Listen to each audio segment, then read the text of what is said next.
way of a encore or coup de grace, I have a short piece, quite short, that was written for monophonic tape and visible but silent author. It's called Autobiography, which means in this case not the story of my own life at all. That would be a dull enough fiction, but merely a self-recorded fiction. The narrator of the story, the antecedent of the first-person pronoun, is the story itself, composing and commenting on itself as it lives out its life through exposition, through complication, through climax and denouement. The father to which it alludes would have to be myself. Its mother, I suppose, the recording machine. And the respiration that you'll hear is the very wheezing breath of fiction.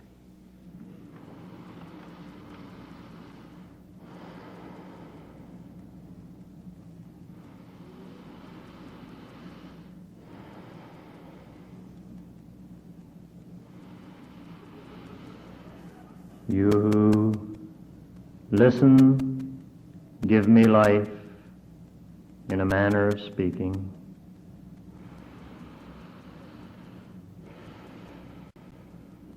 I won't hold you responsible.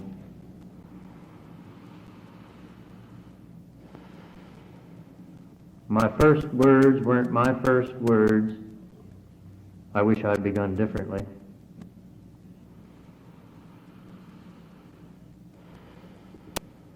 Among other things, I haven't a proper name.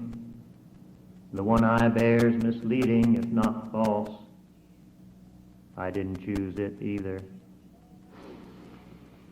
I don't recall asking to be conceived.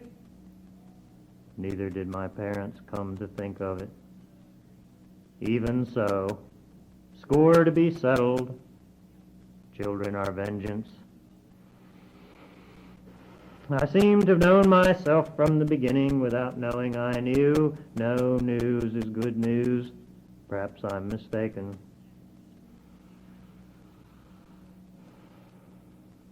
Now that I reflect, I'm not enjoying this life, my link with the world.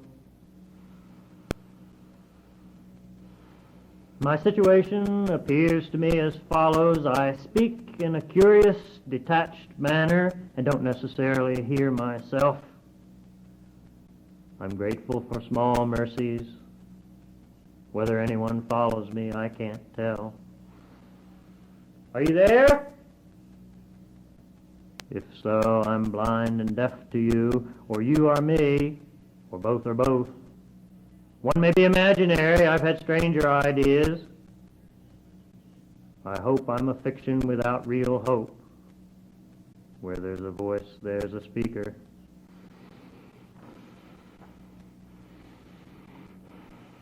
I see myself as a halt narrative, first person tiresome, pronoun sans ante or precedent, warrant or respite, surrogate for the substantive, contentless form, interestless principle, blind eye blinking at nothing.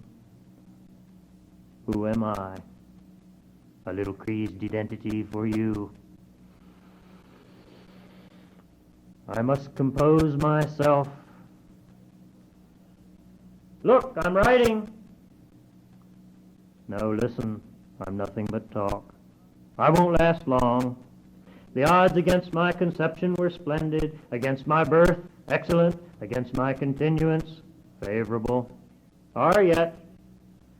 On the other hand, if my sort are permitted a certain age and growth, God help us, our life expectancy has been known to increase at an obscene rate instead of petering out. Let me squeak on long enough, I just might live forever. A word to the wise.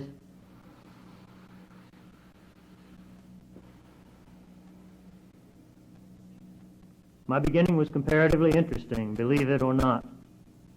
Exposition. I was spawned not long since in an American state and born in no better, grew in no worse, persist in a representative, prohibition, depression, radicalism, decadence, and what have you. An eye, sir, for an eye. It's alleged, now, that Mother was a mere passing fancy who didn't pass quickly enough. There's evidence also that she was a mere novel device, just in style, soon to become a commonplace, to which Dad resorted one day when he found himself by himself with pointless pen. In either case, she was mere, Mom. At any event, Dad dallied. He has me to explain. Bear in mind, I suppose he told her, a child is not its parents, but some of their conjoined shames. A figure of speech. Their manner of speaking. No wonder I'm heterodoxical.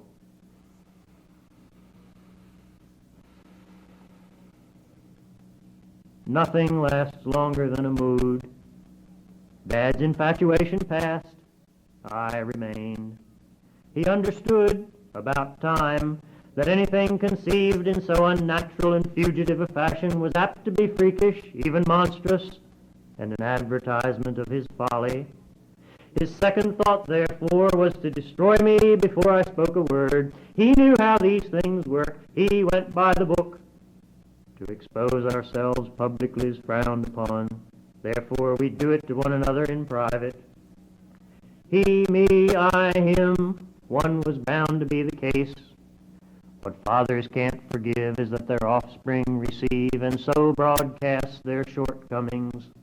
From my conception to the present moment, Dad's tried to turn me off. Not ardently, not consistently, not successfully so far, but persistently, with at least half a heart. How do I know? I'm his bloody mirror.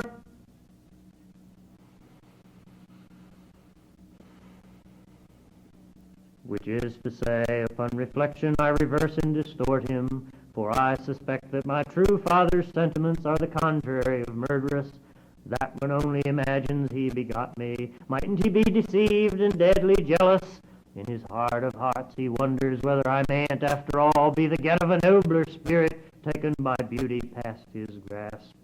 Or else, what comes to the same thing, to me, I've a pair of dads at odds to match my pair of moms. How account for my contradictions except as the vices of their verses? Beneath self-contempt, I particularly scorn my fondness for paradox. I despise pessimism, narcissism, solipsism, truculence, wordplay, and pusillanimity, my chiefer inclinations.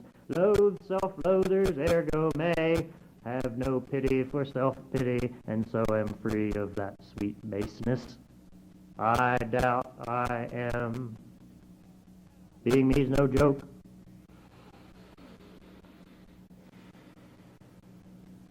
I continue the tale of my forebears. Thus my exposure, thus my escape. This cursed me, turned me out. That curse him, saved me. Right hand slipped me through left's fingers. Unless on a third hand I somehow preserved myself. Unless the mercy-killing was successful. Buzzards, let us say, made brunch of me betimes, but couldn't stomach my voice, which persists like the nauseous Danaid. We monstrosities are easier achieved than got rid of. In sum, I'm not what either parent or I had in mind. One hoped I'd be astonishing, forceful, triumphant, heroical in other words.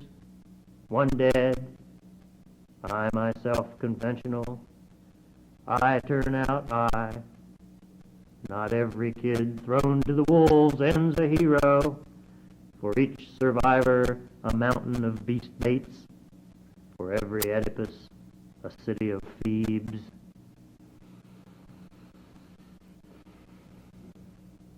So much for my dramatic exposition. Seems not to have worked. Here I am, Dad, your creature, your caricature.